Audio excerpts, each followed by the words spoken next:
I worked as a social outreach coordinator in Vancouver's downtown east side from 1997 to 2002.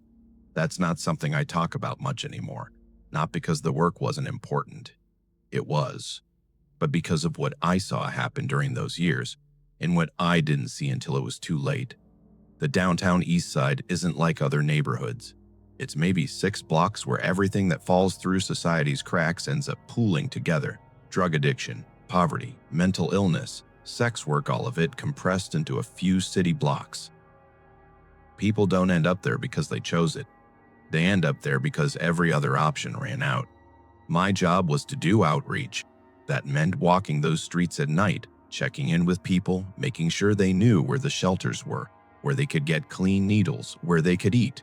I got to know a lot of people by name.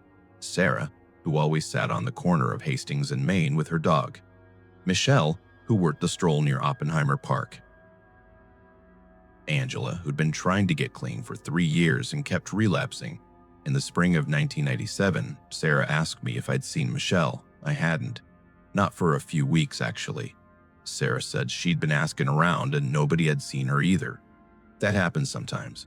People left the neighborhood, they got arrested, they went to rehab, they reconciled with family, or they overdosed somewhere private and quiet and it took time before anyone found them. I filed a missing persons report with the Vancouver police. That was procedure. The officer who took the report was polite but detached. He wrote down the information, asked if Michelle had any known associates, any family who might be looking for her. I said I didn't know. He said they'd look into it. 3 months later, Angela disappeared. Same pattern. Nobody had seen her. No one knew where she'd gone. I filed another report. Different officer, same reaction. They took the information. They said they'd look into it. By the end of 1998, I'd filed 9 missing persons reports. I started keeping my own records. A notebook where I wrote down names, last known locations, dates they were last seen, descriptions of what they were wearing. The police reports felt like they went into a void. I wanted something tangible, something that proved these women existed, that their absences mattered. The women who disappeared had things in common. They were all involved in street-level sex work. Most struggled with addiction. Most were indigenous or otherwise marginalized, and most had told me at one point or another that they felt unsafe. That there were men who drove through the neighborhood looking for women. Men who offered money, who seemed normal at first, but something about them felt wrong. One woman, her name was Diane, told me about a guy in a pickup truck who'd offered her a ride to a party. He said there'd be alcohol and drugs, that she could make some money. She said something about him made her decline. She couldn't explain what, just a feeling. I asked her what he looked like. She said he was older, maybe in his 50s, kinda scruffy, drove a pickup truck. That described half the men who drove through the downtown east side. In late 1999, I met with a geographic profiler named Ken Rossmo. He'd been studying the disappearances and had created a map showing where the women were last seen. The map had a cluster. Most of the women disappeared from a specific area, a few blocks near Oppenheimer Park. The pattern was undeniable. Rossmo told me he believed there was a serial predator operating in the area.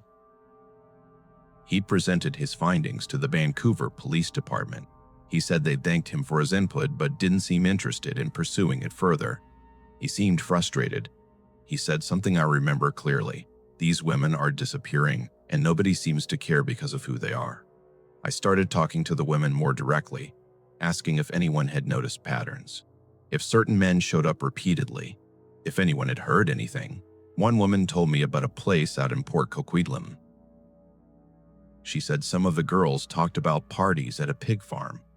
She said the parties were messy, that there were drugs and alcohol, that men came from all over. She said she'd never gone but heard about it from others. She couldn't remember the address, just that it was a farm and it was in Port Coquitlam. I wrote it down in my notebook.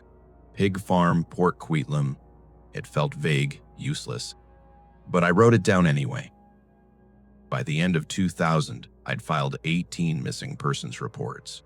18 women who'd vanished from the same neighborhood over the span of 3 years. The police assured me they were investigating.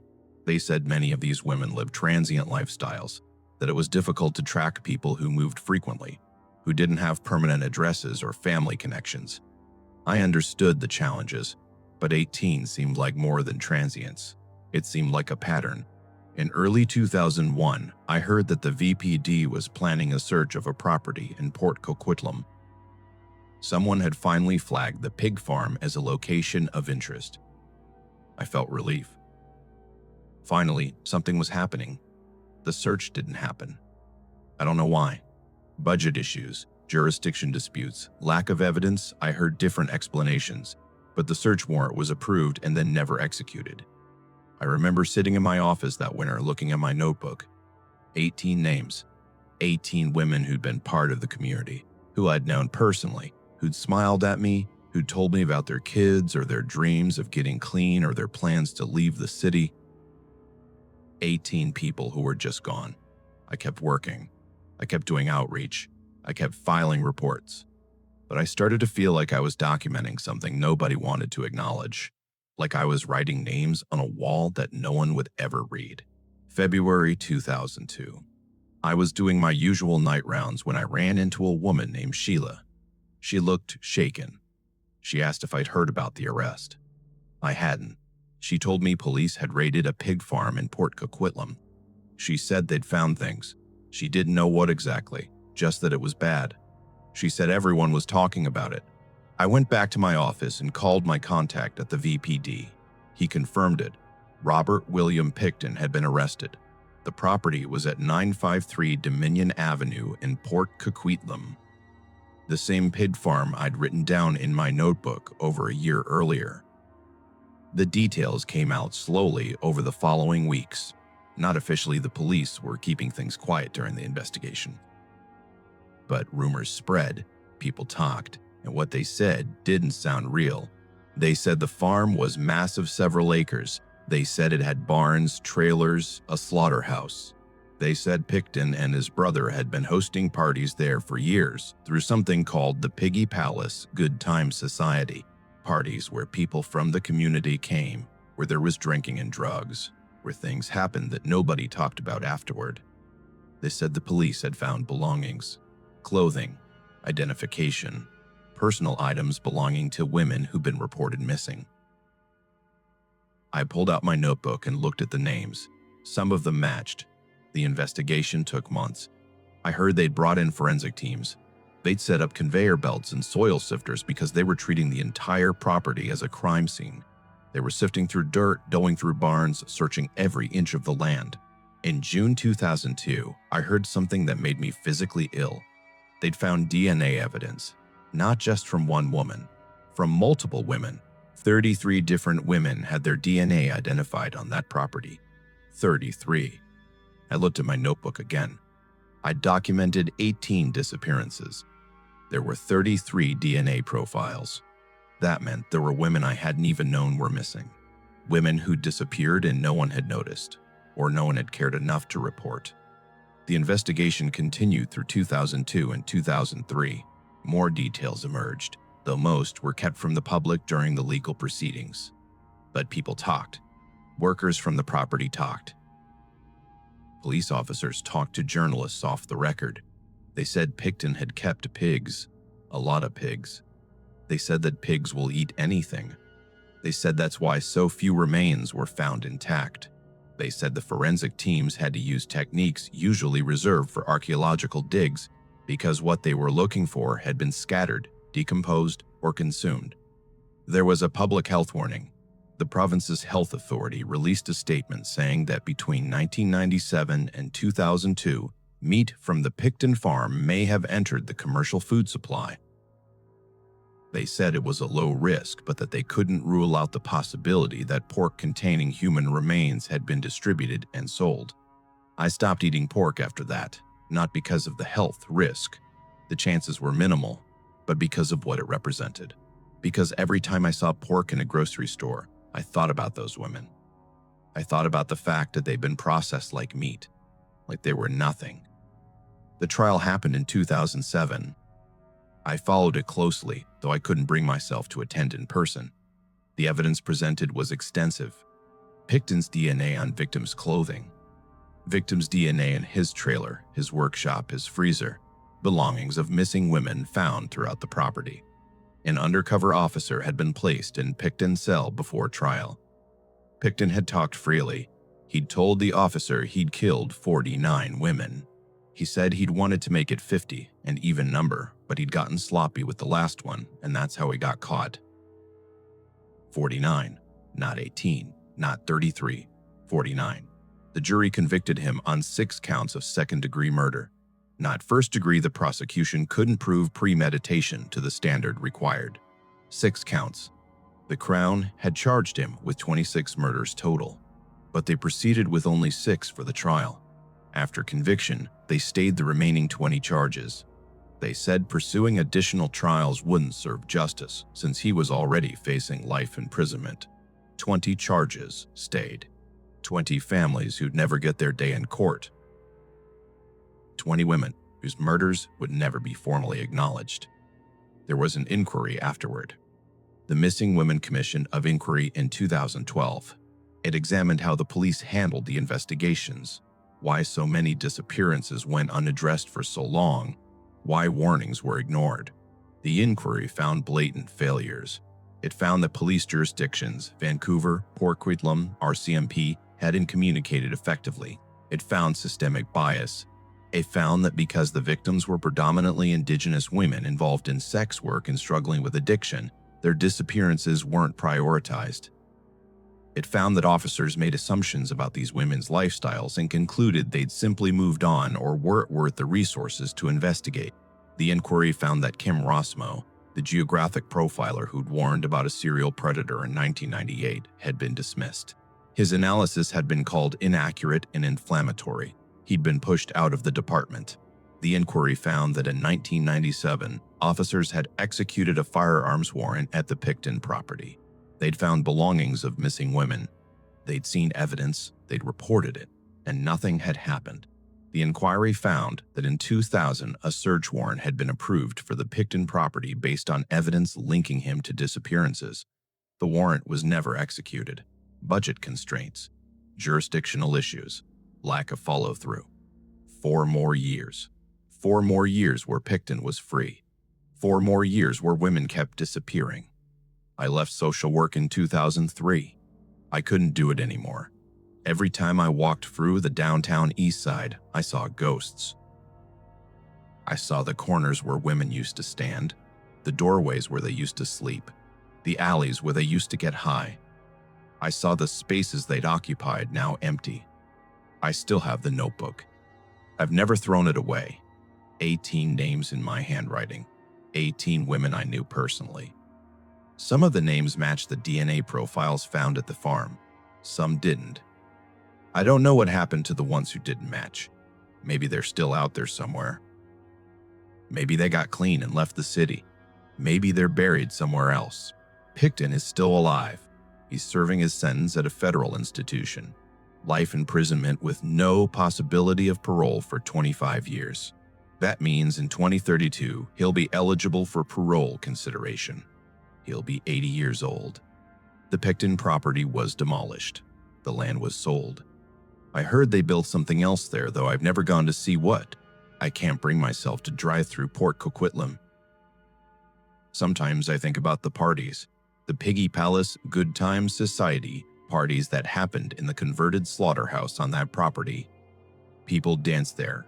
They drank. They laughed. They had no idea what was happening in the barns, in the trailers, in the woods, beyond the lights.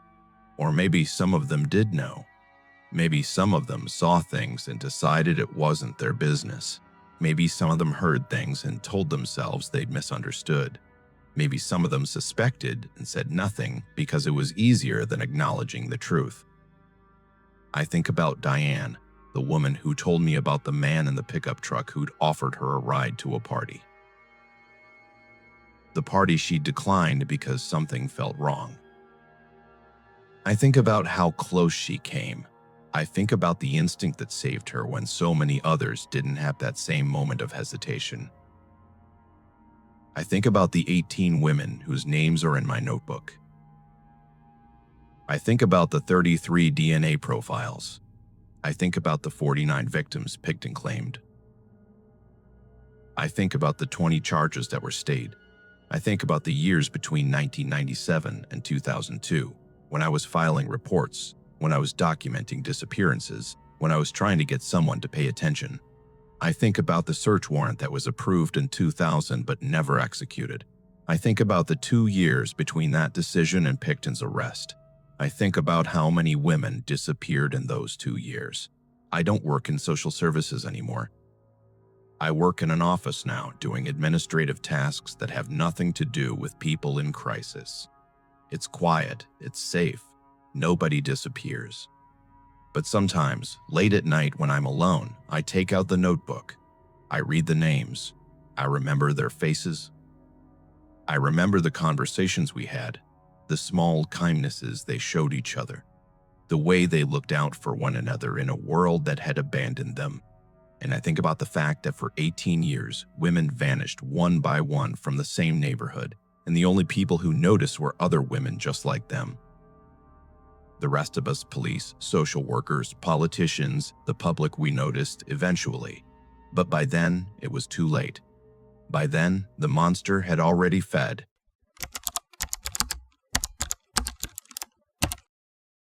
I started driving Highway 16 in 2008 when I got a job as a regional health services coordinator for northern BC.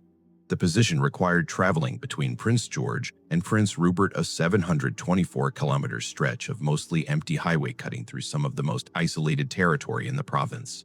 The first time I made the drive, my supervisor gave me advice that seemed routine at the time. She said to fill up the tank in Prince George before heading west, even if I had half a tank. She said to keep emergency supplies in the car: blankets, water, non-perishable food. She said if I saw someone hitchhiking, especially a woman, I should stop and offer a ride if I felt safe doing so. I asked why the last part. She paused before answering. Then she said, because a lot of women have disappeared on this highway, and most of them were hitchhiking when they went missing. She didn't elaborate, and I didn't ask. I figured she meant a few isolated incidents over the years. I didn't realize she meant dozens. I didn't realize the highway had a name for what it was. The Highway of Tears. My job involved visiting small communities between Prince George and Prince Rupert. Places like Vanderhoof, Burns Lake, Houston, Smithers, Terrace, towns with populations ranging from a few hundred to a few thousand. Places where everyone knew everyone, where the nearest city was hours away, where public transportation barely existed. In these communities, hitchhiking wasn't unusual. It was necessity. If you didn't own a car and needed to get somewhere to work, to a medical appointment, to visit family, you either walked or you stuck your thumb out, especially for Indigenous people living in remote areas or on reserves. The highway was the only connection between communities. I started picking people up, mostly women, sometimes teenagers. I'd see them standing on the shoulder of the highway, sometimes in the rain, sometimes in the snow, and I'd pull over. I'd ask where they were going. I'd drop them off as close as I could get to their destination.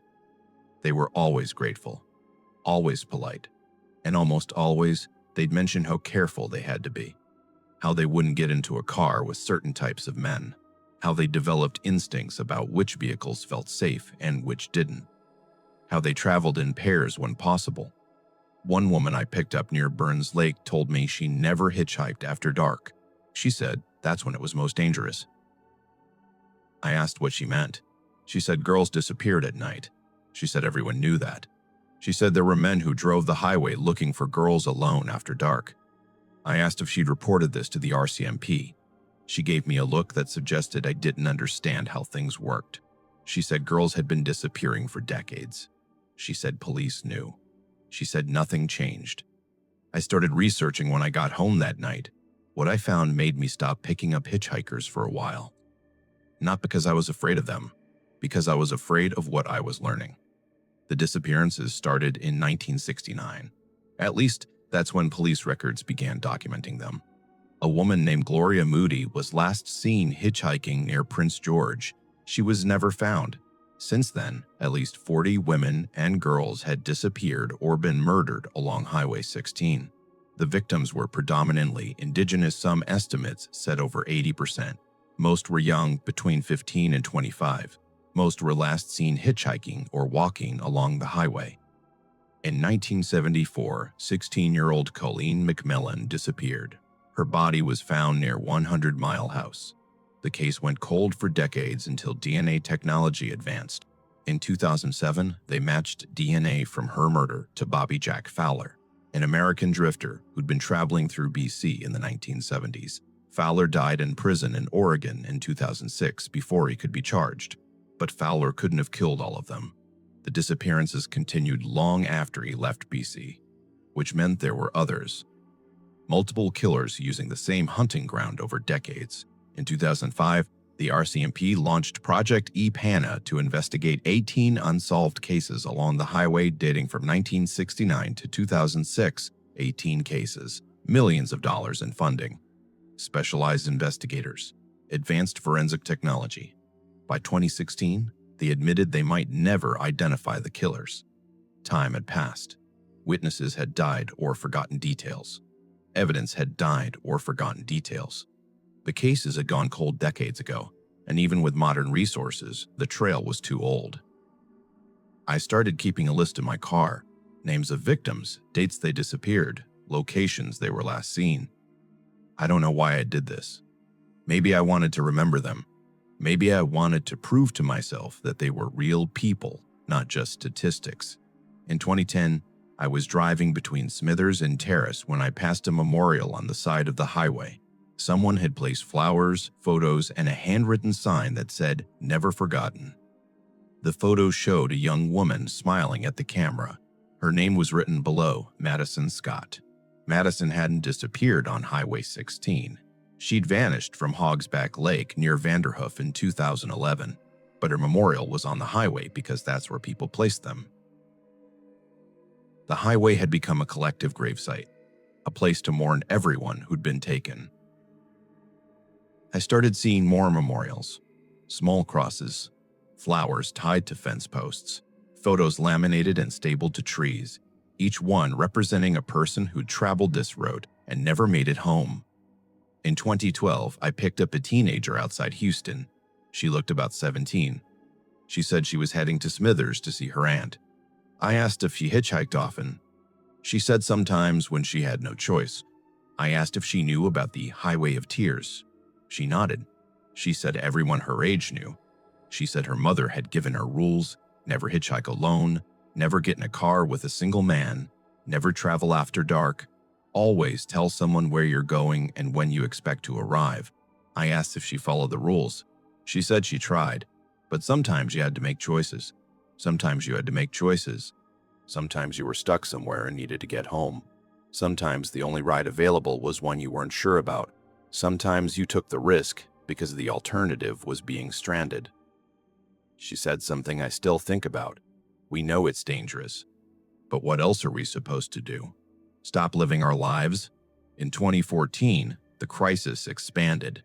The RCMP announced they were investigating the disappearances of 19 Indigenous men and boys along Highway 16 and nearby highways. 19. The Highway of Tears wasn't just targeting women anymore. One of them was Colton Fleury, 16 years old, who disappeared from a Prince George motel in 2018.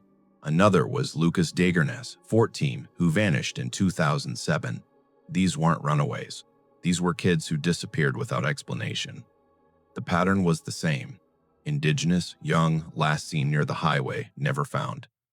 I attended a community meeting in 2015 organized by families of the missing.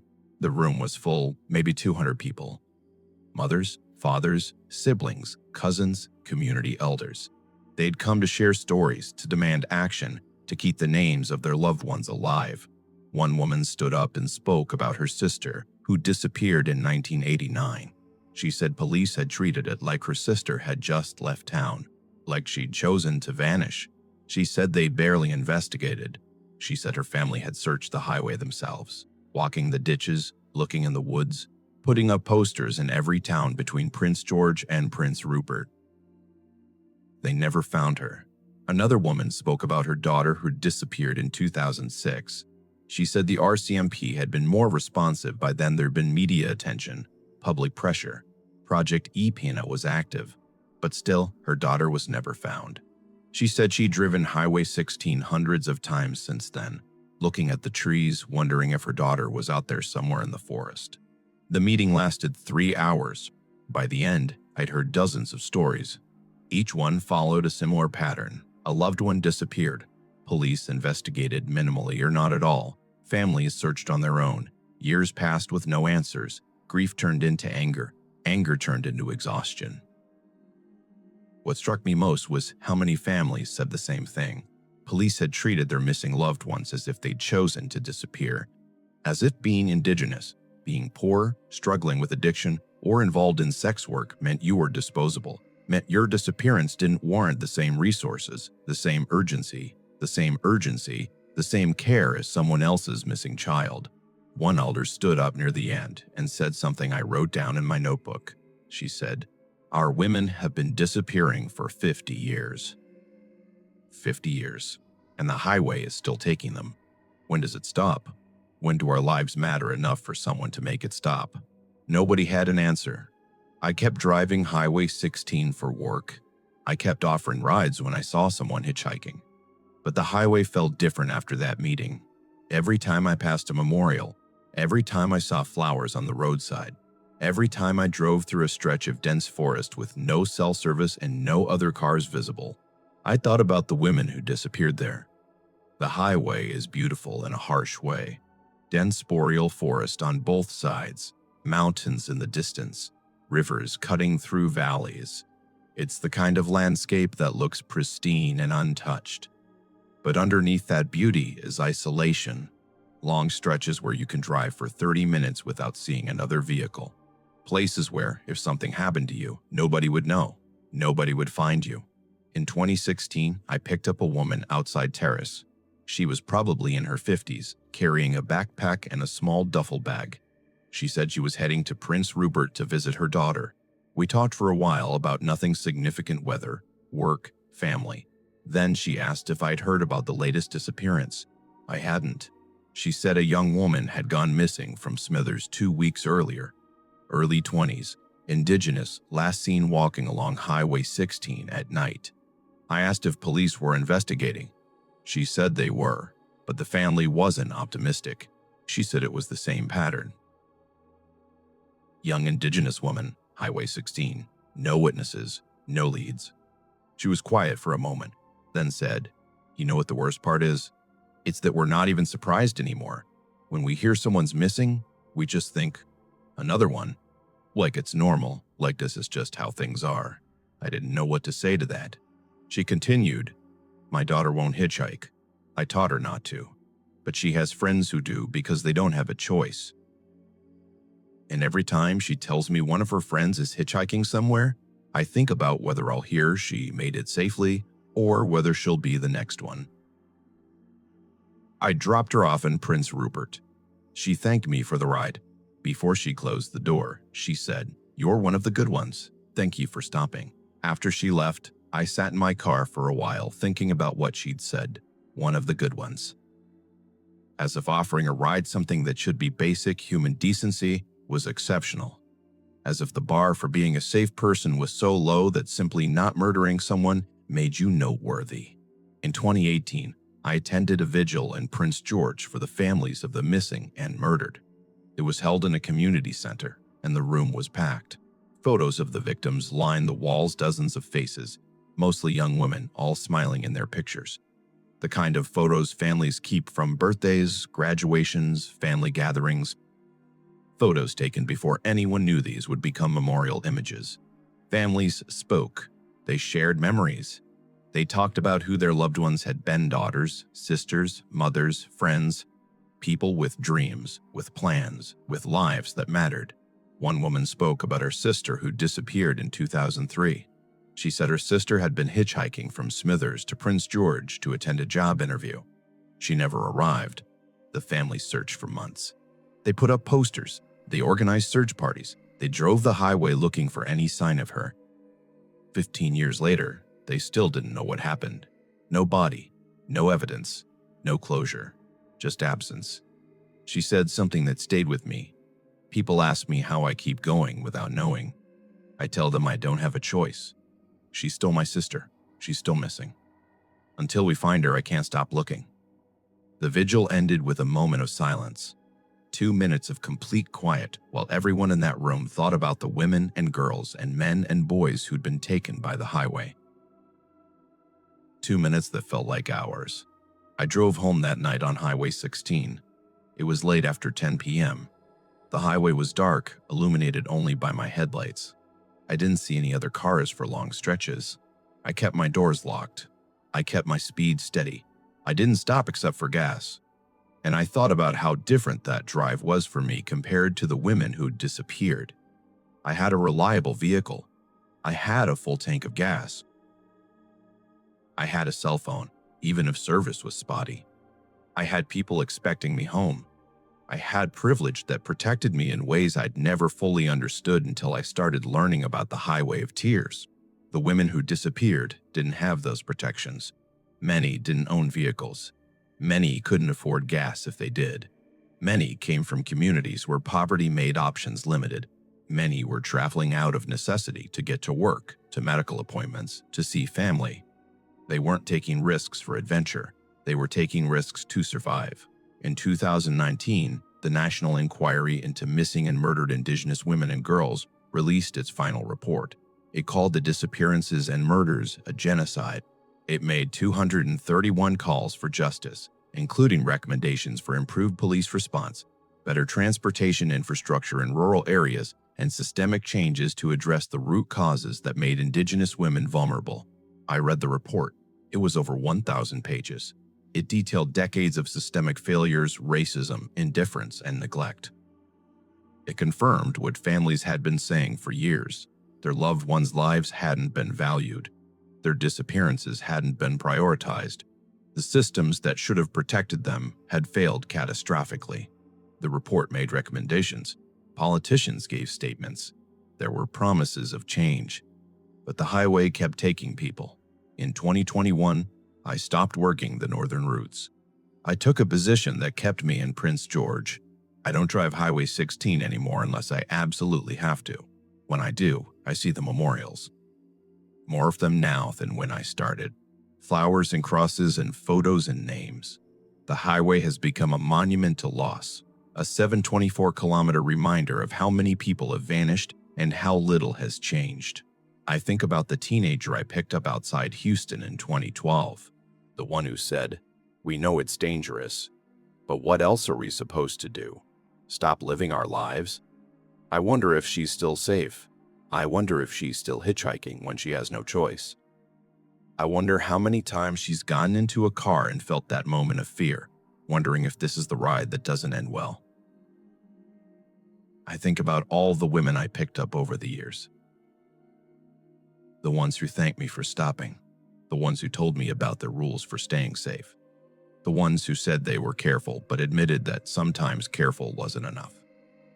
I think about the fact that some of them might not be alive anymore.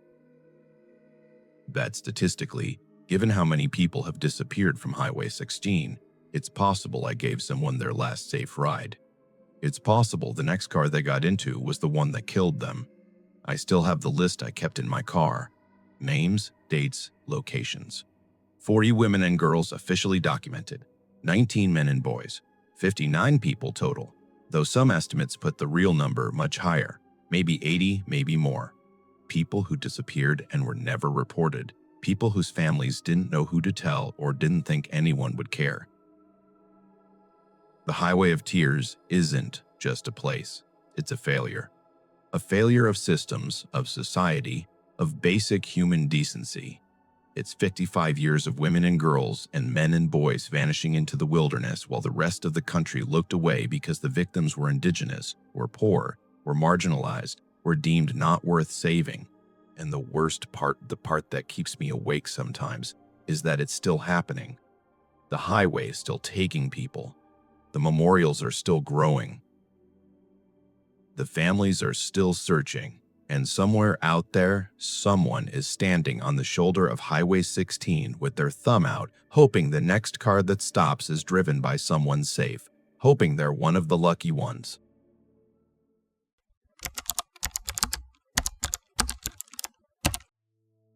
I was working at a tourism information center in Fort Nelson in July 2019 when I first heard about the couple found dead on the Alaska highway. It came through on the radio CBC News reporting that 2 people had been discovered shot to death beside their broken-down camper van near Liard Hot Springs. The details were sparse. A couple, tourists, vehicle trouble. Someone had pulled over, seen them lying on the ground, and called police. The highway had been closed for several hours while RCMP investigated. Fort Nelson is small, about 3,500 people, and we don't get much crime. Certainly not murder. The Alaska highway runs through town, and we get a lot of tourists passing through during summer months. People traveling to Alaska, people exploring northern BC, people on road trip adventures. The idea that someone had been killed on that highway felt surreal. 2 days later, more information came out. The victims were Lucas Fowler, 23, from Australia, and China Deese, 24, from the United States. They'd been traveling across Canada together in Lucas's older model camper van. They'd been posting photos on social media, pictures of mountains, wildlife, campfires. They looked happy. According to witnesses, their van had been having mechanical trouble. They'd been seen pulled over on the side of the highway the day before they were found. Someone had stopped to offer help. Lucas had said they were trying to fix something but thought they'd manage. That was the last confirmed sighting. The next day, they were dead. RCMP said they'd been shot. No weapon was found at the scene. No motive was apparent. Nothing had been stolen. Their van still contained all their belongings, their wallets, their phones. It appeared they'd simply been executed and left there. The tourism center got quiet after that. People coming through town were talking about it, asking if it was safe to travel the highway, asking if there'd been other incidents. We didn't have answers. We just said police were investigating and that violent crime was extremely rare in the area. Then, 4 days after Fowler and Deese were found, another body was discovered. This one was about 470 kilometers south, near Deese Lake. A man had been found dead on a highway pullout. His name was Leonard Dyke, 64 years old, a botanist from the University of British Columbia. He'd been on a research trip, traveling alone. The initial report said his death was suspicious. Later reports confirmed he'd been shot. Then details emerged that made it worse, much worse. He'd been decapitated. His hands had been severed. His silver Toyota RAV4 was missing. 2 kilometers from where Dyke was found, a pickup truck had been discovered burning on a logging road. The truck belonged to 2 teenagers from Port Alberni on Vancouver Island, Cam McLeod, 19, and Briar Schmegelski, 18. RCMPO Ski, 18. They said McLeod and Schmegelski had been traveling to Whitehorse to look for work. They said the burning truck suggested something bad had happened to them. They asked the public to help locate the teens. That lasted about 12 hours. Then RCMP held another press conference. They said McLeod and Schmegelski were no longer considered missing. They were now suspects in the deaths of Lucas Fowler, China Deese, and Leonard Dyke. They were believed to be driving Dyke's stolen RAV4. They were considered armed and dangerous. I remember watching that press conference on my phone during my break. The shift from missing teens, please help find them, to these teens are suspected killers was jarring. The entire country seemed to be processing the same shock. McLeod and Schmegelski had no criminal records. They were described by people who knew them as normal kids, a bit quiet maybe, into video games and military history, but nothing that suggested they were capable of killing 3 people. The manhunt started. RCMP tracked a stolen RAV4 east across northern BC, then into Alberta, then Saskatchewan. Security footage from gas stations and stores showed the 2 teens buying supplies, filling up the vehicle, acting like they were on a road trip. On July 22nd, the RAV4 was found burning near Gillam, Manitoba, 3,200 kilometers from where they'd started. The teens had abandoned it and disappeared into the wilderness surrounding the town. Gillam is even more remote than Fort Nelson. Population about 1,200, surrounded by dense forest, muskeg, and swampland. the kind of terrain where someone could disappear and never be found. Canadian forces deployed a Hercules aircraft with specialized search equipment. RCMP brought in tracking dogs, drones, helicopters. They searched abandoned buildings, shorelines, dense bush. The entire country was watching. Every day, news outlets ran updates. There were theories about where the teens had gone, whether they'd fled into the wilderness to escape or to die. People in Fort Nelson were talking about it constantly. We'd realized that McLeod and Schmiegelski had likely driven through our town. They'd probably stopped for gas here, maybe bought food at the grocery store, maybe walked past us on the street. The idea that two killers had been in our community, that we'd possibly interacted with them without knowing, was unsettling. But what was more unsettling was trying to understand why. Why had they done it? On August 7, RCMP found two bodies in dense bush about 8 kilometers from where the RAV4 had been abandoned. The bodies were identified as Cam McLeod and Briar Schmiegelski. They died from self-inflicted gunshot wounds. An SKS semi-automatic rifle was found nearby, the weapon used in all 3 murders. But there was something else, a digital camera. On it were 6 videos. RCMP reviewed the videos and released limited information. They said the teens had confessed to all 3 murders. They said the confessions were cold, remorseless, matter-of-fact. They said the longest video was 58 seconds. They said the videos provided no clear motive. That was it. No transcripts were released. No explanation for why 2 teenagers with no history of violence had bought a gun on July 12, left home ostensibly to find work in Yukon, and within days had killed 3 people they'd never met. The RCMP said the investigation had concluded. McLeod and Schmiegelski were dead. The case was closed. There would be no trial, no testimony, no opportunity for the public or the victims' families to understand what had happened. Lucas Fowler's father gave a statement. He said his son had been a kind person who loved adventure. He said Lucas and China had been in love, that they'd been planning their future together. He said they'd been murdered for no reason by people they'd never met, and now his family would never get answers. Leonard Dyke's family released a statement saying he'd been a gentle man who spent his life studying plants. He'd been a father and grandfather. He'd been on a research trip doing what he loved. He was killed, decapitated, and dismembered by 2 teenagers who stole his vehicle. I kept thinking about the timeline. July 12th, McLeod and Schmiegelski bought the gun. July 15, Fowler and Deese were killed.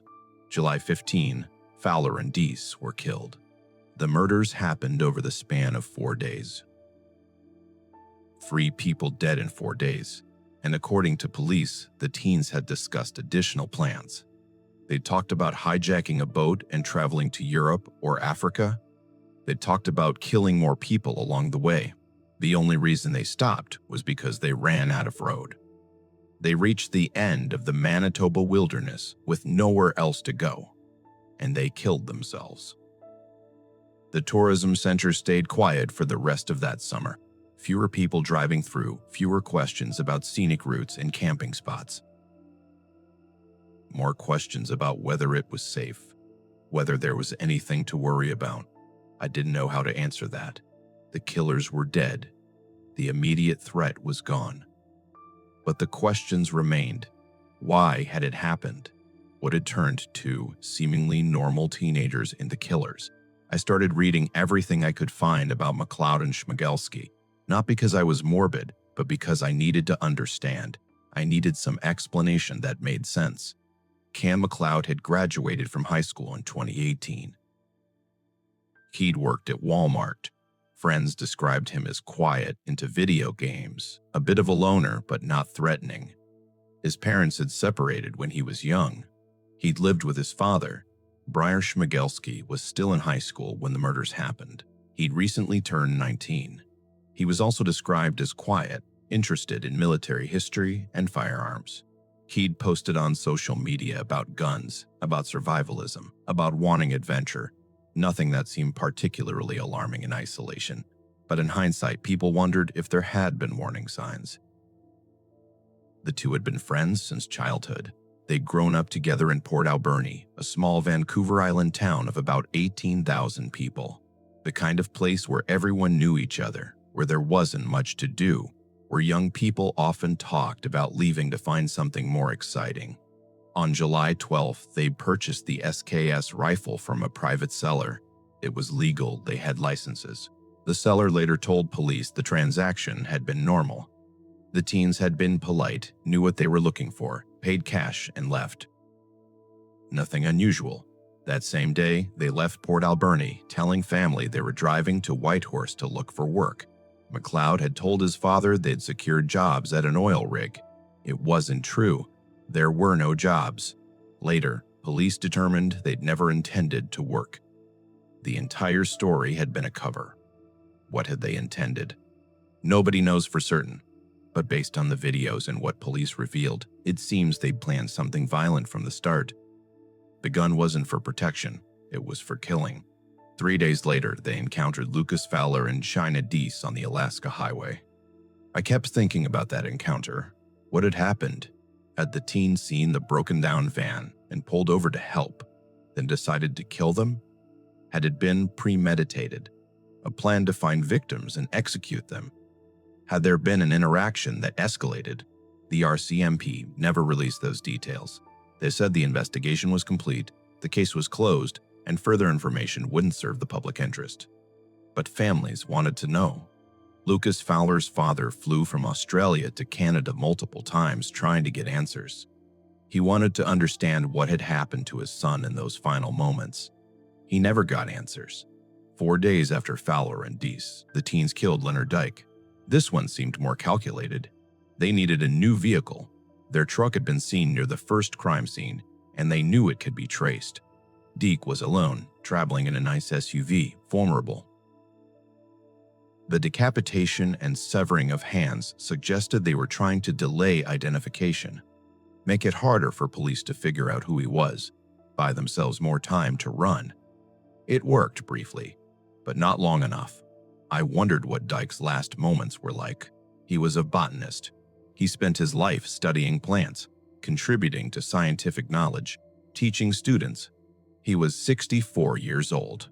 He probably pulled over at that rest stop to look at something, maybe a plant species he wanted to photograph or document. And 2 teenagers shot him, mutilated his body, and stole his vehicle. For what? So they could keep running? So they could kill more people? The videos haunted me, even though I'd never seen them. 58 seconds. That's how long the longest video was. 58 seconds where 2 teenagers confessed to murdering 3 people and explained or didn't explain why. RCMP said the videos were cold, remorseless, matter of fact. That phrase stuck with me. Cold, remorseless, matter of fact, like they were describing something mundane. Like killing 3 strangers was just something they'd done, no different than stopping for gas or buying groceries. What kind of person records a confession like that? What kind of person kills without remorse?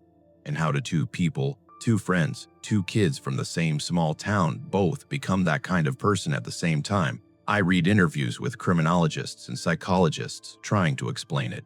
Some suggested Foley-Ogdorf shared psychosis, where 2 people feed off each other's delusions and escalate together in ways neither would alone. Some suggested they radicalized each other online, consuming violent content, building a fantasy about being outlaws or warriors. Some suggested underlying mental health issues that went undiagnosed and untreated. None of it felt like enough of an explanation. None of it answered the fundamental question, why? In September 2019, I drove to Liard Hot Springs for the first time since the murders. It's a beautiful spot, natural hot springs surrounded by forest, a popular stop for people traveling the Alaska Highway. There's a campground, wooden boardwalks leading to the springs, a peaceful atmosphere. I parked in the lot and walked toward the springs. There was a memorial near the entrance, flowers, candles, photos of Lucas and China, messages written on cards. Gone too soon. You deserved better. Forever in our hearts. I stood there for a long time looking at their photos. They looked so happy, so young. Lucas with his arm around China, both of them smiling at the camera, mountains in the background. They'd been in love. They'd been on an adventure. They'd had plans for the future. and then they were dead. Shot, then left on the side of the highway by two teenagers they'd never met, for reasons that would never be fully explained. I thought about the witnesses who'd seen them the day before they died, the people who'd stopped to ask if they needed help with their van. Lucas had said they were managing, that they'd figure it out. He'd probably been grateful for the concern. He'd probably had no idea that within hours, he and China would be dead. I thought about how random it was. If their van hadn't broken down, they would have kept driving.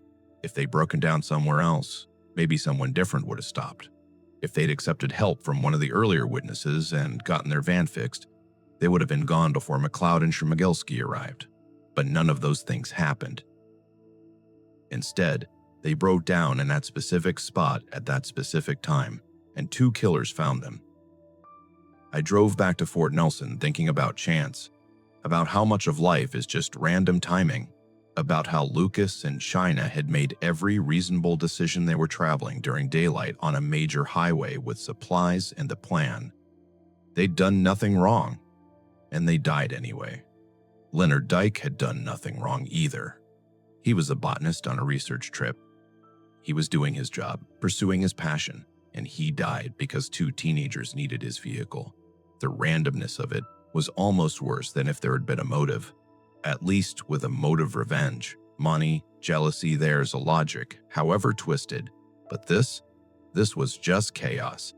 Two teenagers decided to kill people, and Lucas, China, and Leonard happened to be in their path.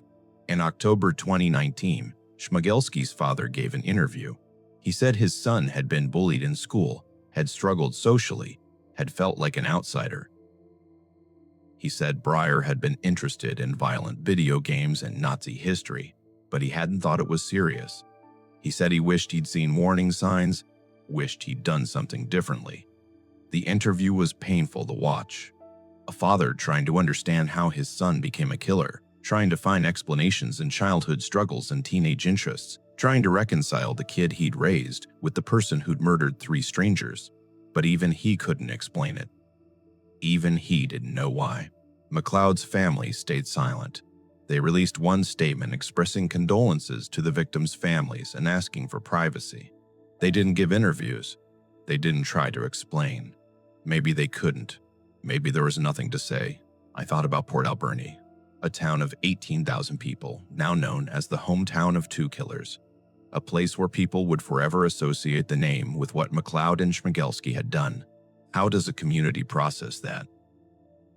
How do you move forward knowing that 2 of your own committed murders that horrified the entire country?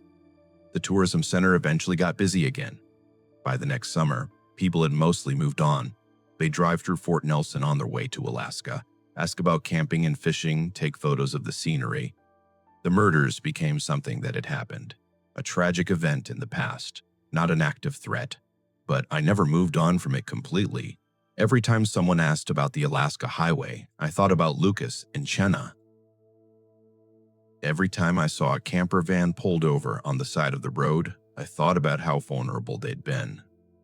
Every time I met young travelers passing through town, I thought about how easily things could go wrong. I still have the newspaper clippings, photos of the victims, timeline of events, the final RCMP statement closing the investigation. I keep them in a folder in my desk drawer. I don't look at them often, but I know they're there. Sometimes I take them out and look at Lucas and China's photo again. I think about the fact that they were just living their lives, doing exactly what young people should do, exploring, adventuring, falling in love, making memories. They weren't doing anything risky. They weren't being careless. They were just traveling on a major highway in broad daylight. And they died because 2 teenagers from Port Alberni decided to buy a gun and become killers. I think about the 58-second video. The confession that explained nothing. The cold, remorseless, matter-of-fact tone that police described. I think about what must have been in that video, what McLeod and Schmigelski said, how they justified what they'd done, whether they expressed any awareness of the lives they'd destroyed. The public will probably never see that video. The families might not either. It sits in an evidence locker somewhere, a 58-second record of 2 teenagers explaining why they murdered 3 people and the explanation apparently made no sense, or made sense only to them, in whatever twisted logic they'd developed together. That's what haunts me most. Not the violence itself, though. That's awful enough. But the absence of reason. The fact that 3 people died for nothing, for a fantasy 2 teenagers had built about being outlaws, for entertainment, for the thrill of it, for reasons so empty and meaningless that even a 58-second confession couldn't adequately explain them. Lucas Fowler was 23. He had his whole life ahead of him. China Deese was 24. They were planning a future together. Leonard Dyke was 64. He had children and grandchildren. He had decades of scientific work behind him and probably years of retirement ahead. All 3 of them dead because 2 teenagers from a small Vancouver Island town decided to become killers. I still work at the tourism center. I still answer questions about the Alaska Highway. When people ask if it's safe, I tell them yes. Statistically, it is. The murders were an anomaly. Lightning doesn't strike the same place twice. But I don't tell them that sometimes I still think about those 58 seconds. That sometimes I wonder what McLeod and Schmigelski said in that video, and whether understanding their reasoning would make it better or worse. I don't tell them that I drive past Liard Hot Springs sometimes and think about a young couple whose van broke down at the wrong place at the wrong time, and how that single moment of bad luck cost them everything. I don't tell them that I think about Leonard Dyke stopping at a rest area to look at plants, completely unaware that 2 armed teenagers were about to steal everything from him, his vehicle, his life, his dignity. I just tell them the highway is safe, that they should enjoy their trip, that northern BC is beautiful and worth exploring, and I hope I'm right.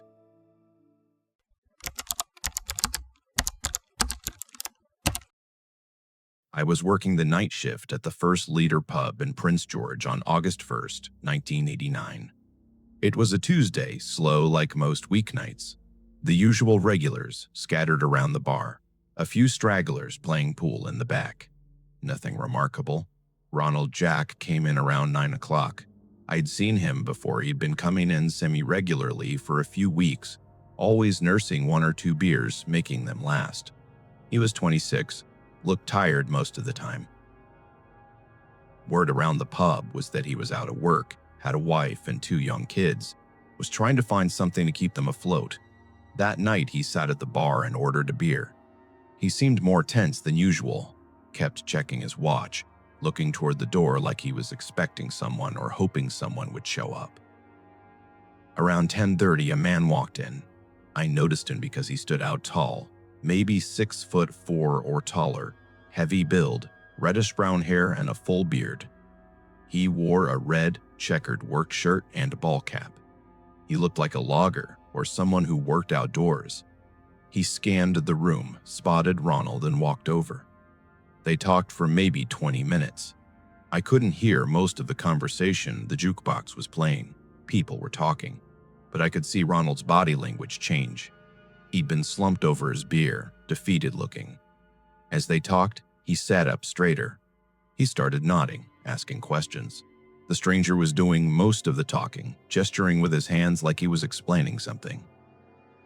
At one point, Ronald asked me for a pen and paper. I gave him a napkin and a pen from behind the bar. He wrote something down while the stranger kept talking. Then they shook hands. The stranger paid for Ronald's beer, left cash on the bar, and they both walked out together. I didn't think much of it at the time. Guys came into the pub looking for work all the time.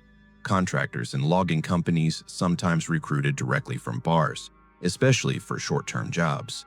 It seemed like Ronald had just gotten lucky, found someone offering work when he desperately needed it. I never saw Ronald Jack again. I never saw the stranger again either. 3 weeks later, a regular customer mentioned something that made me stop mid-pour. He said a whole family had gone missing from Prince George. A man, his wife, and their 2 kids just vanished. Nobody knew where they'd gone. I asked what the man's name was. He said Ronald Jack. I put the beer down and went to the back office.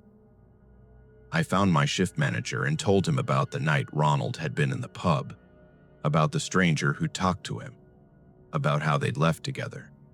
My manager said I should probably tell the police. I called the RCMP the next day and gave a statement. I described what I'd seen Ronald sitting at the bar, the tall stranger with the beard and checkered shirt, their conversation, how they left together. I told him it had seemed like a job offer, that Ronald had seemed hopeful when he left. The officer taking my statement asked if I'd seen the stranger before. I hadn't. He asked if I knew his name. I didn't. He asked if Ronald had mentioned where the job was. I said I didn't hear their conversation clearly, but it seemed like it might have been a logging camp somewhere outside town. The officer thanked me and said they'd follow up. I never heard from them again about it. Over the next few weeks, more details came out. Ronald, his wife Doreen, and their 2 sons, Russell, 9 years old, and Ryan, 4 years old, had left their home at 1:21 in the morning on August 2nd. Neighbors had seen them loading belongings into a dark pickup truck. The truck matched the general description of what the stranger might have been driving, dark-colored, older model, the kind bloggers used. The family had told no one they were leaving. They'd packed quickly clothes, some personal items, but left most of their belongings behind. The house wasn't cleaned out. It looked like they'd intended to come back. According to neighbors, Ronald had told his wife about a job opportunity. The stranger had offered work for both Ronald and Doreen at a logging camp near Klukel's Lake, about an hour west of Prince George. The camp supposedly had childcare arrangements for Russell and Ryan. The family would be gone 10 days, maybe 2 weeks. Good money, a chance to get back on their feet. Doreen had been hesitant, according to what neighbors overheard.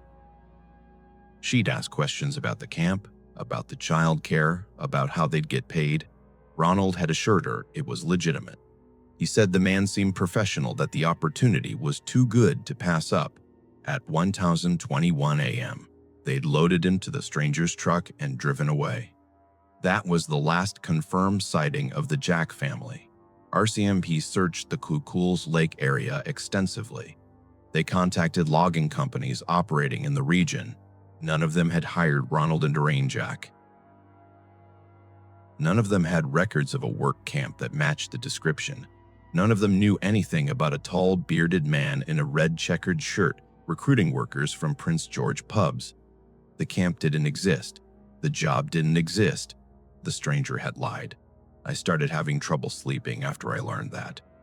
I kept replaying that night in my head, wondering if there was something I should have noticed, something that would have told me the stranger was dangerous. But there hadn't been anything obvious. He'd seemed normal. Rough around the edges maybe, but no more than any other logger or worker who came through the pub. Weeks turned into months. The RCMP investigation continued, but there were no leads. No one else had seen the stranger. No one knew who he was. The dark pickup truck was generic enough that tracking it was impossible. Thousands of similar vehicles in the region. The Jack family had simply vanished. I kept working at the pub, but every time someone came in looking for work, every time a stranger struck up a conversation with a desperate-looking regular, I paid attention. I watched. I listened. I wrote down descriptions of anyone who seemed even slightly suspicious. None of them were the stranger. None of them led anywhere. In 1996, nearly 7 years after the family disappeared, something strange happened. The Vanderhoof RCMP received an anonymous phone call. The caller said, "The Jack family are buried at the south end of unintelligible ranch." The line went dead. The call was traced to a house party in Stony Creek, about 60 kilometers west of Prince George. Police investigated. They interviewed everyone at the party. Nobody admitted to making the call. Nobody knew anything about the Jack family. The tip led nowhere.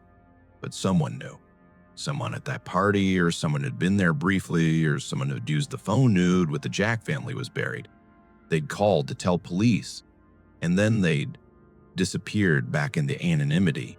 RCMP searched properties in the area mentioned in the call, but south end of unintelligible ranch wasn't specific enough. There were multiple ranches, multiple properties, thousands of acres of forest and farmland. Without a more precise location, searching was nearly impossible. The case went cold again. I left the First Lighter pub in 1998. I couldn't work there anymore. Every time I stood behind that bar, I thought about Ronald Jack sitting there, desperate for work, hopeful when the stranger offered him a chance. I thought about how I'd handed him a pen and napkin so he could write down details about a job that didn't exist. I thought about how I'd watched them leave together, watched Ronald walk out that door with a stranger who would lead his entire family to their deaths. I moved to Vancouver for a while, tried to distance myself from Prince George, from the memories, from the guilt, but it didn't help. The Jack family followed me.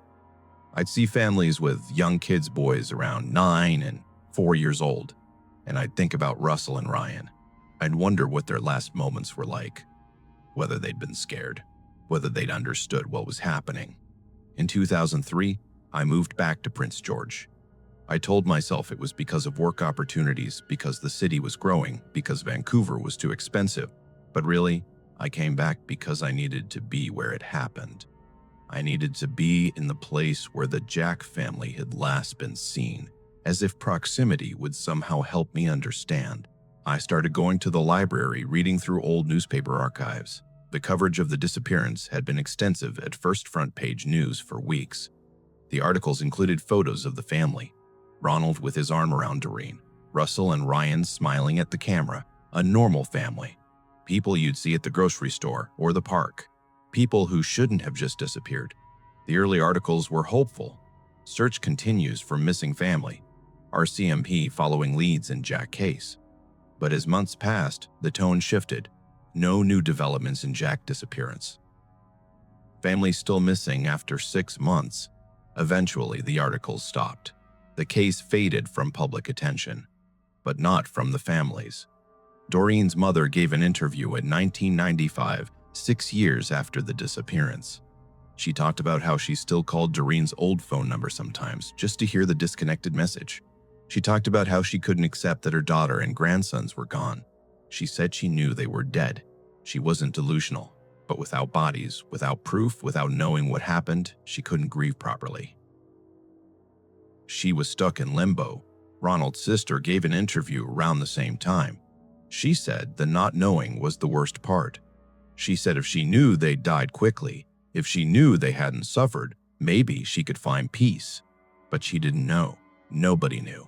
And that meant every possibility, every horrible scenario stayed alive in her mind. I understood that. I was stuck in the same place. Every time I closed my eyes, I imagined different scenarios. Maybe the stranger had killed them immediately, as soon as they were far enough from town. Maybe he'd taken them to a remote location and kept them alive for days. Maybe Russell and Ryan had watched their parents die.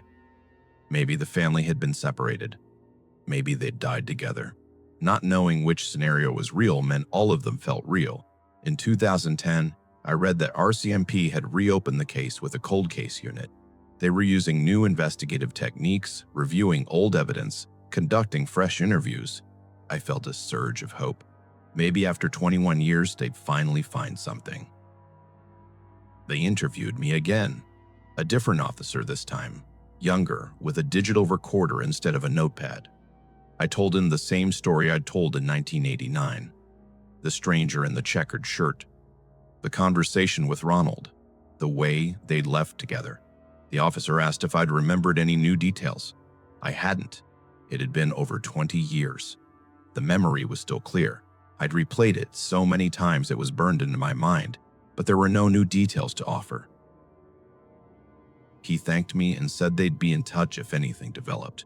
They never contacted me again. In 2019, I saw a news report that RCMP were conducting a ground-penetrating radar search on property belonging to the Saikas First Nation near Clackles Lake. They'd received information they wouldn't specify what kind, suggesting the Jack family might be buried there. I watched the news coverage obsessively for days.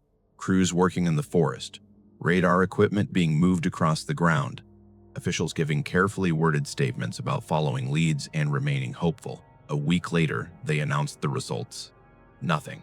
The radar had found no human remains.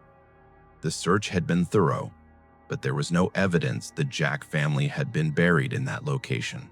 Another dead end. Another false hope. I started wondering if the Jack family would ever be found. 30 years had passed.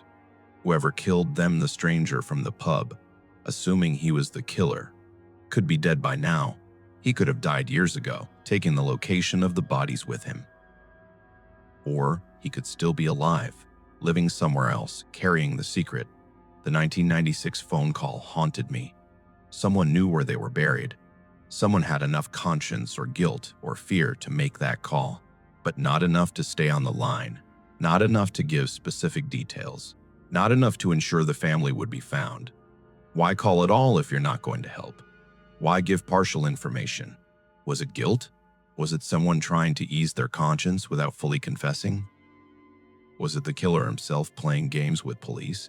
I thought about the party in Stony Creek where the call originated. Someone at that party knew. Maybe they were drunk and let something slip. Maybe they were high and decided to call on impulse.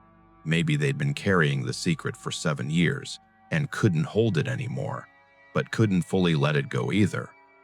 Or maybe they were scared.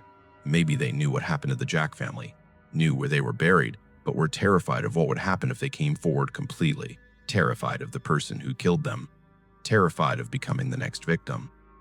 I tried to imagine being that person, knowing where 4 bodies were buried, 2 adults and 2 children, and living with that knowledge for years, watching the news coverage, seeing the families beg for information, seeing the RCMP plead for tips, carrying that weight and knowing you could end it with a phone call, but being too afraid or too guilty or too conflicted to do it properly. It must be torture. Or maybe it isn't. Maybe the person who made that call sleeps fine at night. Maybe they've rationalized it. Maybe they've convinced themselves it's not their responsibility, that they did what they could by making the anonymous call, that it's not their fault police couldn't find anything with the vague information they provided. I don't know which possibility is worse. In 2021, I retired. I've been working in property management for years, a quiet job that kept me busy and distracted. But retirement meant time to think, time to remember. I started driving out to Klukel's Lake sometimes. It's about an hour west of Prince George, mostly forest and small properties scattered along the lake. Beautiful area, peaceful, the kind of place you go to escape the city, to relax, to enjoy nature, the kind of place where you could bury 4 bodies and nobody would ever find them. I'd drive the back roads around the lake, looking at the forest, thinking about how vast it was. Hundreds of thousands of acres, dense trees, rough terrain. You could spend a lifetime searching and never cover it all. The Jack family was out there somewhere. Maybe near Klukel's Lake, like the stranger had said. Maybe somewhere completely different. Maybe buried deep in the forest, or dumped in a ravine, or hidden on private property where search teams would never think to look. I'd sit in my car at pullouts along the road and just look at the trees. Somewhere in that forest, this forest, or another one nearby, 4 people were waiting to be found. Bones by now. Scattered maybe by animals or weather or time. But somewhere, Russell would be 40 years old now if he'd lived. Ryan would be 35.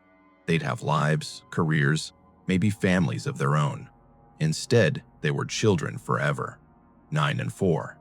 Buried in the woods with their parents, undiscovered for over 30 years. I thought about what Doreen's mother had said about not being able to grieve properly without knowing. I understood that more now. The Jack family existed in a strange limbo. Everyone knew they were dead, but without bodies, without proof, without closure, they weren't quite gone. They were missing. Perpetually missing. Suspended in that moment at 1:00 a.m. when they climbed into a dark pickup truck and drove away. Last year, I contacted the RCMP cold case unit. I told them I was the bartender who'd seen Ronald Jack with the stranger in 1989. I asked if there had been any new developments, if they were still working the case, if there was anything I could do to help. The officer I spoke with was polite but non-committal. He said the case remained open. He said they followed up on tips when they received them. He said they hadn't given up, but I could hear it in his voice, the resignation. The acknowledgement that after 33 years, the chances of solving the case were minimal. He thanked me for calling. He said he'd make a note that I'd reached out. He said if anything changed, someone would contact me. I haven't heard from them. I'm 62 years old now. I've lived most of my adult life with the memory of that night at the First Lighter pub, August 1st, 1989. Ronald Jack sitting at the bar, desperate and hopeful. The tall stranger in the checkered shirt offering salvation that was actually damnation. The handshake. The way they walked out together. If I'd known what was going to happen, I could have done something. I could have warned Ronald. I could have written down the stranger's license plate. I could have called police right then, told them something felt wrong. But I didn't know.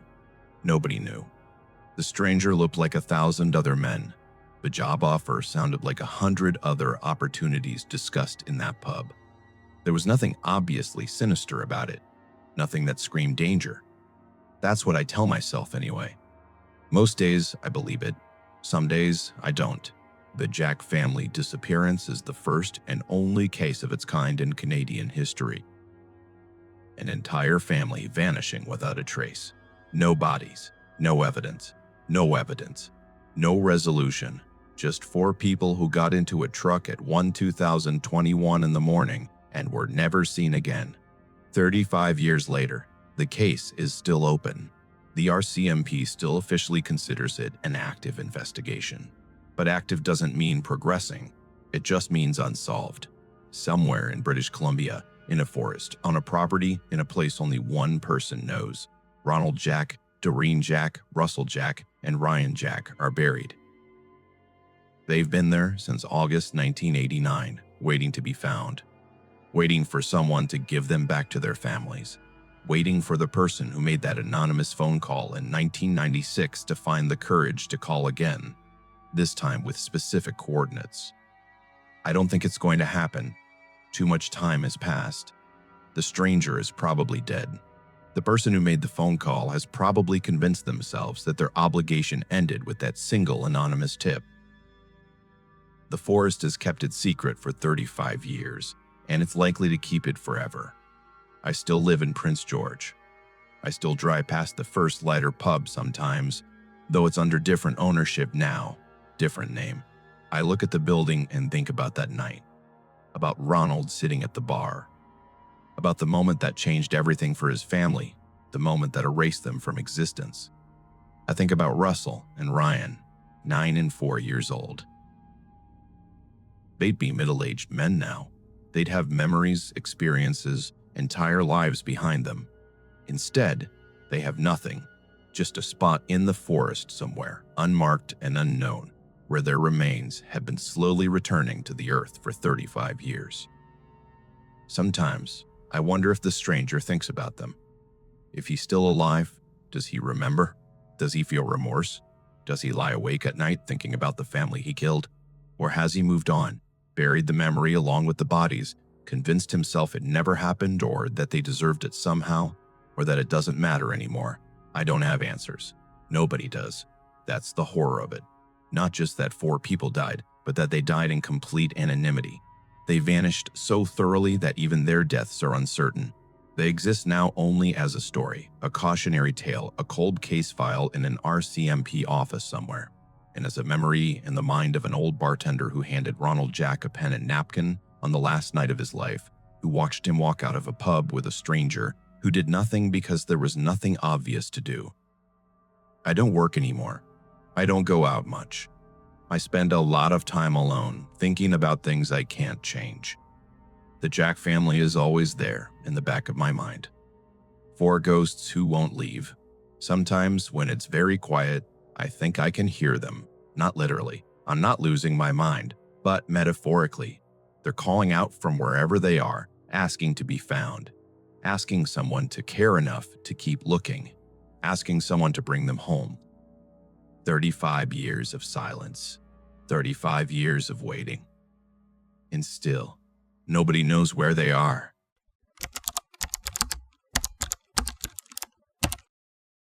I work for BC Parks as a regional coordinator, which means I track permits, coordinate search and rescue operations, and maintain communication with remote park locations. Redfern-Keeley Provincial Park falls under my jurisdiction. It's one of those parks that most people don't know exists way up in the northeast corner of BC. accessible only by rough service roads, no facilities, no running water, no cell service. The kind of place where serious outdoorsmen go when they want true isolation. On October 7, 2024, Sam Benastick submitted a backcountry permit for a 10-day fishing trip in Redfern Cayley. The permit was routine. He was 20 years old, listed his emergency contact as his parents in Kamloops, indicated he had wilderness experience and appropriate gear. Everything checked out. We processed it and filed it. October 17th was his expected return date. When he didn't check back in, the system flagged it. That's normal. People extend their trips, lose track of time, forget to notify us. We give it 24 hours before escalating. By October 18th, his parents had called. Sam hadn't contacted them. He wasn't answering his phone, though that wasn't surprising given the lack of cell service in the park, but he also hadn't shown up at home. They were worried. I initiated a search and rescue operation on October 19th. We sent ground teams into Redfern Cayley, experienced SAR volunteers who knew the terrain. The park is massive, over 180,000 hectares of boreal forest, rivers, and mountains. But we had Sam's intended route from his permit. We knew roughly where to look. The teams found nothing. No campsite, no gear, no signs of recent human activity. It was like he'd never been there. We expanded the search, brought in canine units, deployed drone teams. The Royal Canadian Air Force sent reconnaissance flights. We covered hundreds of square kilometers, searching every trail, every creek bed, every clearing where someone might camp. Still nothing. By October 28th, we'd logged over 3,500 search hours. The SAR teams were exhausted. The weather was deteriorating. Temperatures were dropping into the negatives at night, and snow was starting to accumulate. The park manager made the call to scale back operations. We transitioned to a limited search, checking high-probability areas periodically, but acknowledging that the chances of finding Sam alive were diminishing rapidly. I was the one who had to call his parents and tell them. His mother answered. I explained that we weren't giving up, that the case would remain active, that we'd continue monitoring. But I could hear what I wasn't saying, and so could she. We both knew what scaling back meant. We both knew that after 11 days in that wilderness, especially with temperatures plummeting, the odds of survival were minimal. She asked me to be honest. She said she needed to know the truth, not false hope. So I told her. I said that, without shelter and with limited supplies, hypothermia would be a serious risk. I said that the terrain was dangerous, steep ravines, fast-moving rivers, grizzly and black bear territory. I said that even experienced outdoorsmen could get into trouble quickly in conditions like this. She was quiet for a long time. Then she said, "But you don't know for sure that he's dead." I said, "No, we didn't know for sure. We hadn't found a body." "There was still a possibility," she said. "Then he's alive until you prove otherwise." I admired her certainty, but I didn't share it. I'd coordinated enough searches to know how these situations usually ended. Young man, alone in remote wilderness, missing for 11 days in deteriorating weather. The outcome was almost always the same. I moved on to other cases. I filed Sam's case under active but suspended. I checked in with the park manager weekly to see if there had been any developments. There never were. Weeks passed. October became November. Temperatures in Redfern Cayley dropped to 20 degrees Celsius at night. Snow accumulated. The park became even more inaccessible. If Sam had been alive, he almost certainly wasn't anymore. On November 26th, day 50 of Sam's disappearance, I got a call from the park manager. His voice was strange, excited but disbelieving. He said workers grading service roads in the park had spotted someone walking along a trail. Someone matching Sam Benastick's description. I asked if he was sure. He said yes. The workers had picked him up, given him food and water, and were transporting him to the nearest medical facility. He was alive. I sat at my desk for several minutes trying to process that information. 50 days. 50 days in Redfern Cayley Provincial Park in October and November. Temperatures well below freezing. No resupply. No shelter beyond what he could build himself, and he'd survived. I called his parents immediately. His mother answered again. I told her Sam was alive. She made a sound half sob, half laugh and said, "I told you." The details came out gradually over the following days, first from the medical reports, then from Sam himself once he'd recovered enough to talk. What he'd been through was almost incomprehensible. On his second day in the park, he'd camped near a creek. He'd woken up in the middle of the night to something near his tent, a wolf. It had attacked him, not a full assault, more like he'd startled it or gotten too close to its territory. But in the chaos, running in the dark, he'd fallen, deep gashes on both legs. Sam had hiking experience, survival training from his youth. He'd known that the cuts were serious, that infection was a risk, that he needed to close the wounds. He'd used fishing line and a needle from his survival kit to sew up his own legs. I read that detail in the report 3 times. Sewed up his own legs with fishing line. In the middle of the wilderness. After being attacked by a wolf, he'd stayed at that location for 2 weeks, darting signal fires whenever he had the energy, rationing his food while his legs healed enough to walk. The search teams had been out there during those 2 weeks, but they'd never found him. The park is too big, the terrain too complex.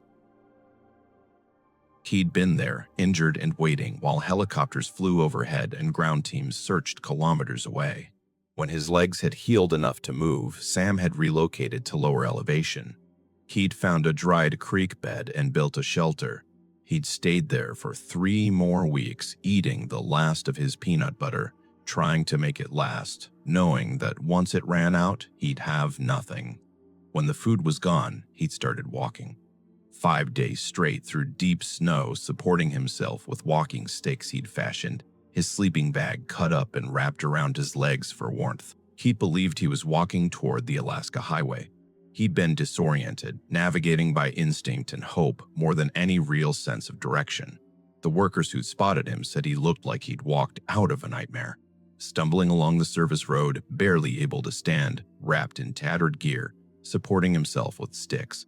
One of them had said, "The hell is that person doing walking on this road?" Then they'd realized it was a person who needed help. Sam had frostbite on his fingers and toes, smoke inhalation from all the fires he'd built. He was severely dehydrated and malnourished. He'd lost significant weight. He could barely swallow food when they tried to give him something. But he was conscious. He was coherent. He was alive. The medical team said it was remarkable.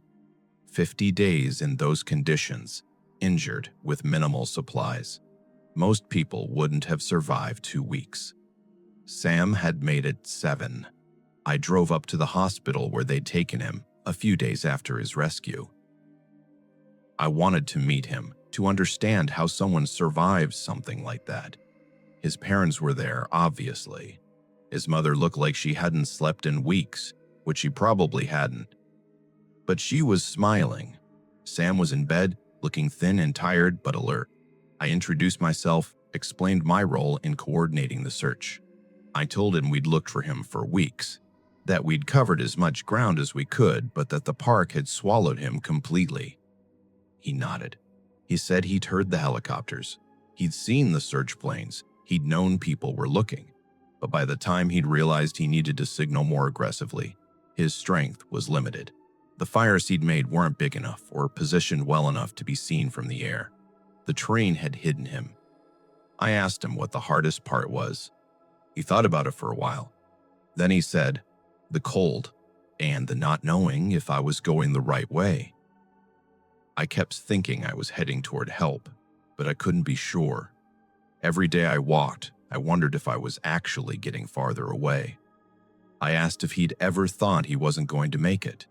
He said yes, multiple times, especially in the beginning when his legs were torn up and infected and he couldn't move.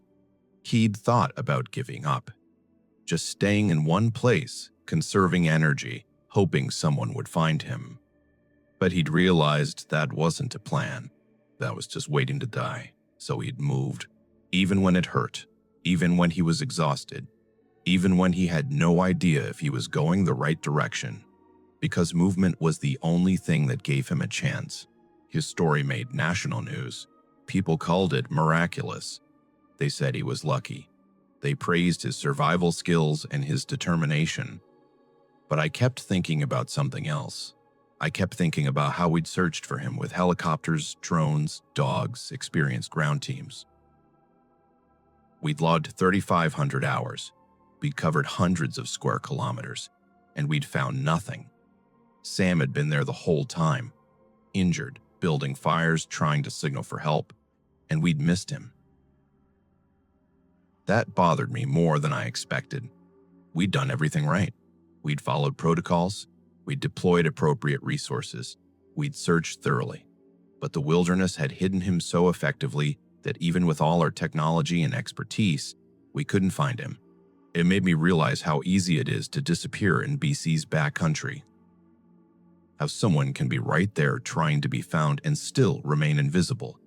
How vast and unforgiving the terrain is. How many people have gone missing in parks like Redfern Keeley and were never found, not because we didn't look, but because the wilderness doesn't give up its secrets easily. I thought about other cases I'd worked, the ones where we'd searched for days or weeks and found nothing, the ones where families never got closure because we never found remains. I'd always assumed that meant the person had died in a location we simply hadn't searched yet, that they were out there somewhere waiting to be discovered. But Sam's case made me wonder. Maybe some of those people had been right there. Maybe we'd flown over them, walked within kilometers of them, searched the general area but missed the specific spot. Maybe they'd been trying to signal, trying to be found, and we'd just missed them. That's a hard thing to accept. That we'd done our best and it wasn't enough. That the wilderness is bigger than our resources, our technology, our determination. Sam was released from the hospital after a week. The frostbite wasn't as severe as initially feared. He'd kept moving enough to maintain circulation. The smoke inhalation cleared up. He gained back some weight. Physically, he was recovering well, but I noticed something when I visited him a second time before his discharge. He was quieter than during our first conversation. More withdrawn. When I asked how he was doing, he said fine, but his eyes didn't match his words. His mother pulled me aside in the hallway. She said Sam had been having nightmares, waking up in the middle of the night thinking he was still in the park, still lost, still trying to find his way out. She said he'd asked her if it was really over, if he was really safe, like he couldn't quite believe he'd actually made it. I understood that. 50 days is a long time to be alone with nothing but survival. That kind of experience doesn't just end when you're rescued. It stays with you. Before I left, I asked Sam if he'd go back to Redfern Keeley, if he'd ever camp in remote wilderness again. He said he didn't know. He said part of him wanted to prove he could do it, that one bad experience shouldn't ruin something he'd always loved. But another part of him couldn't imagine voluntarily putting himself in that situation again. He said something that stuck with me. I thought I knew what I was doing. I thought I was prepared. But the park didn't care about my preparation. It just took me and kept me until it was done with me. I drove back to my office thinking about that. The park didn't care. That's what people don't understand about wilderness. It's not malicious. It's indifferent.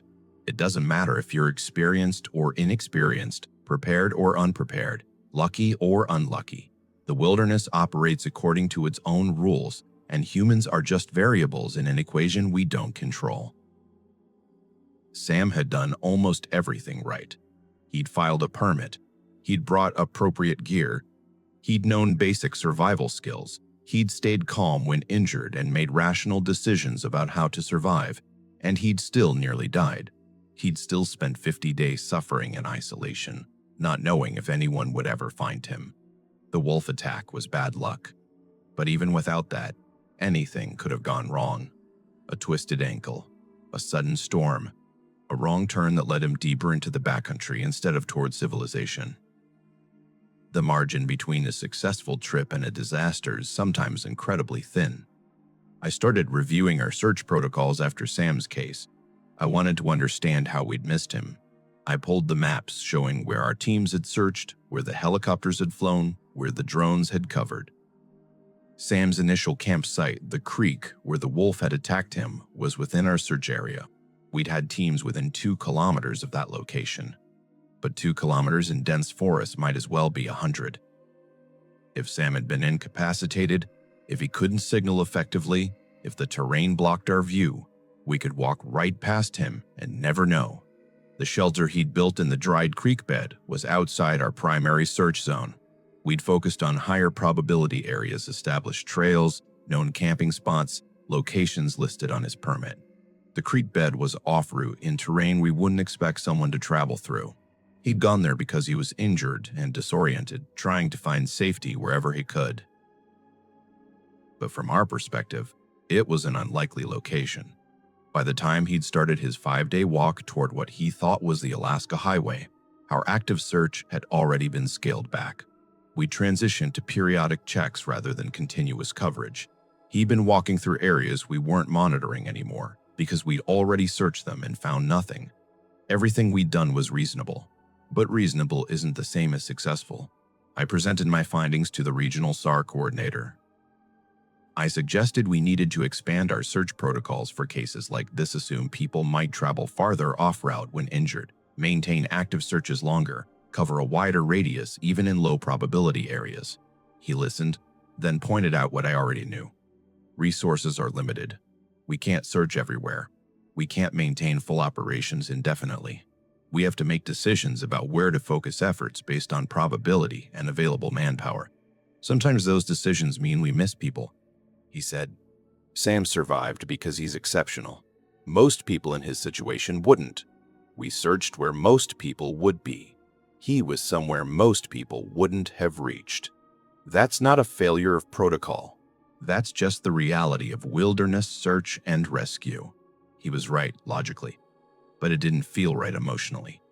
3 months after Sam's rescue, I got a call from a woman whose brother had gone missing in Tweedsmuir Provincial Park. He'd been on a solo hiking trip, expected back a week ago, hadn't been heard from.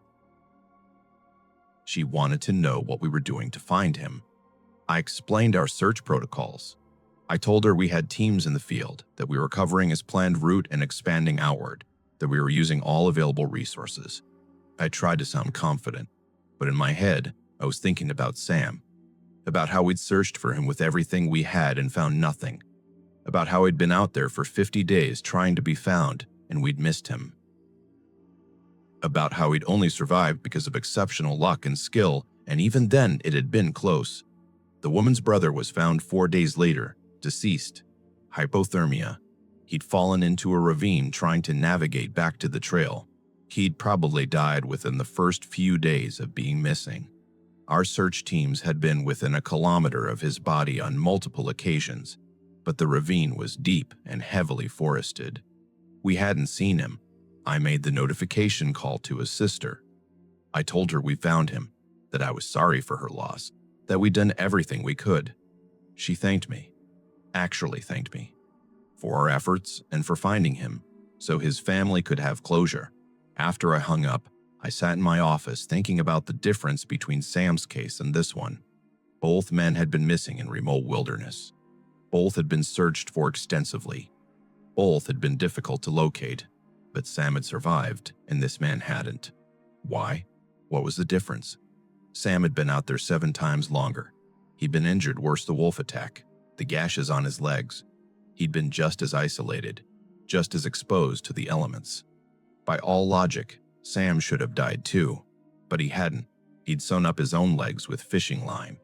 He'd built fires with injured hands. He'd walked for 5 days in deep snow with no food.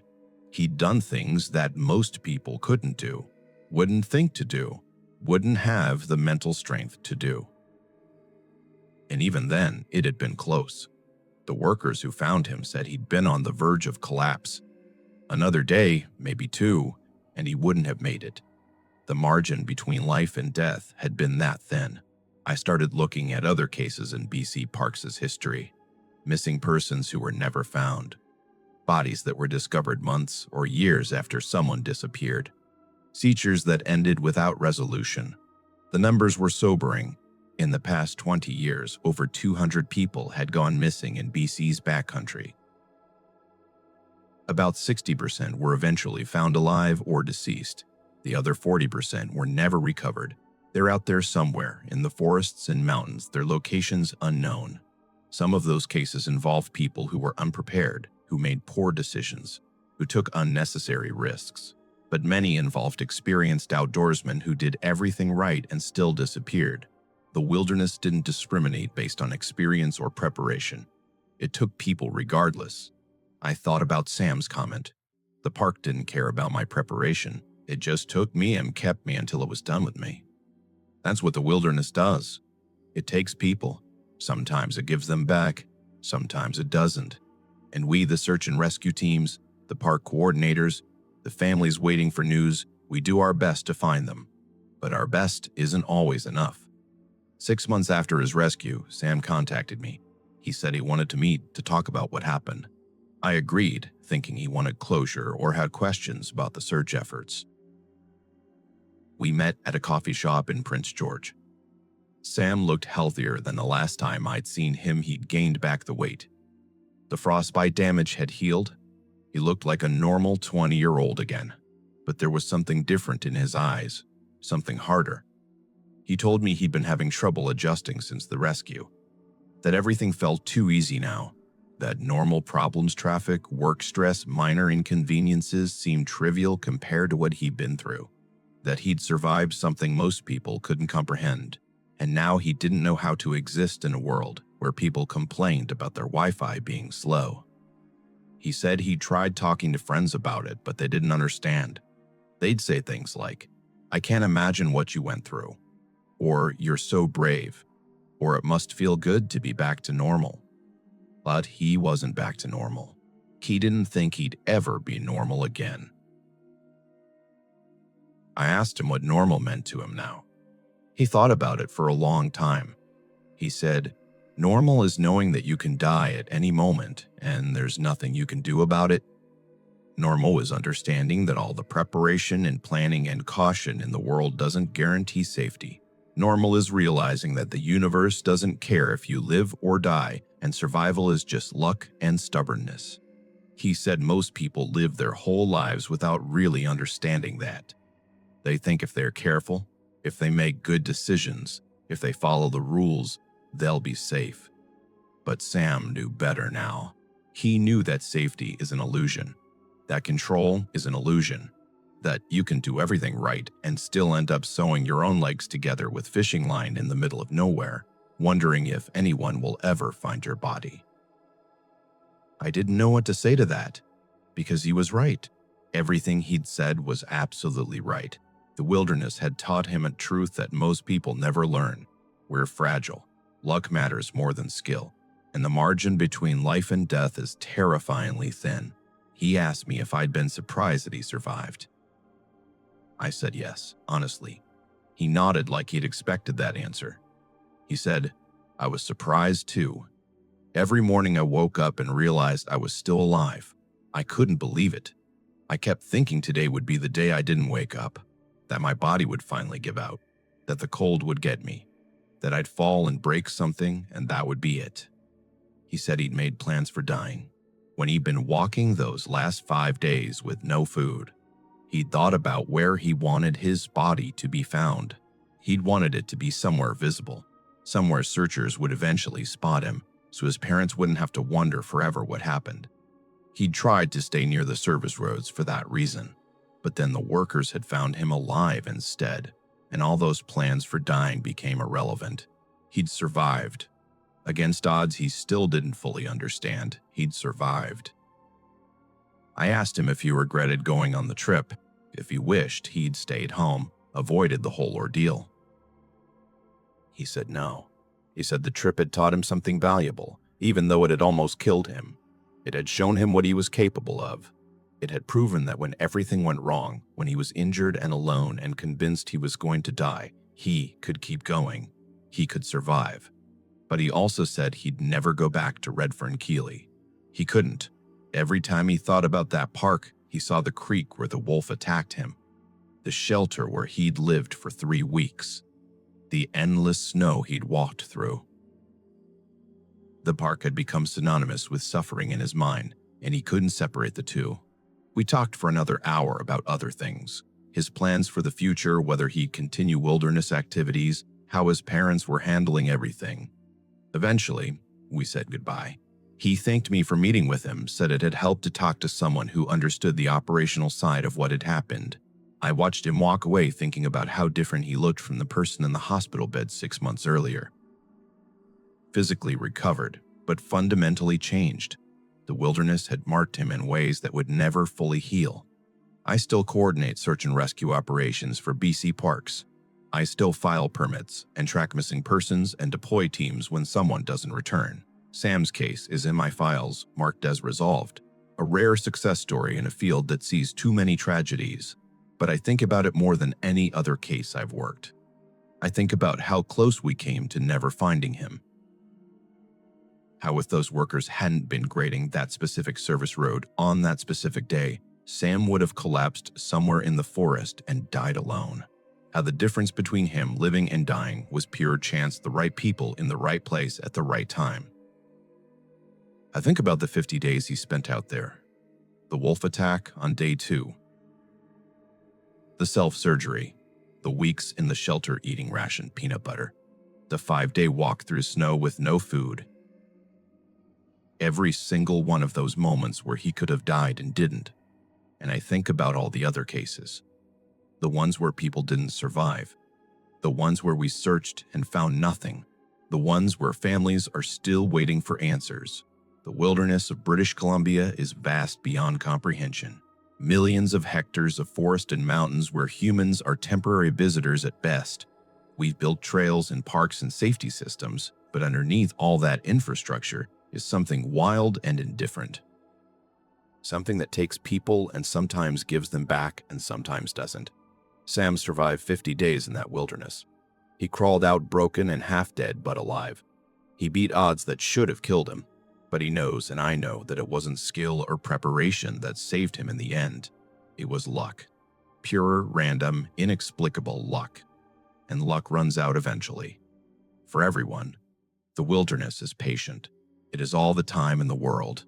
It took Sam for 50 days and let him go, but it's still out there, waiting. And the next person who goes missing might not be as lucky. That's what keeps me up at night. Not the cases we solved, but the ones we didn't. Not the people we found, but the people still out there, somewhere in the vast wilderness waiting to be discovered. Sam survived. He's the exception that proves the rule. Most people in his situation don't make it. Most people who disappear in BC's backcountry stay disappeared. And every time someone files a permit for a remote park, every time I coordinate a search, every time I make that phone call to tell a family we've scaled back operations, I think about Sam, about how we searched for him with everything we had and found nothing, about how he survived through sheer stubbornness and luck, about how easily he could have died, and how many others have in the wilderness that we search but never truly know.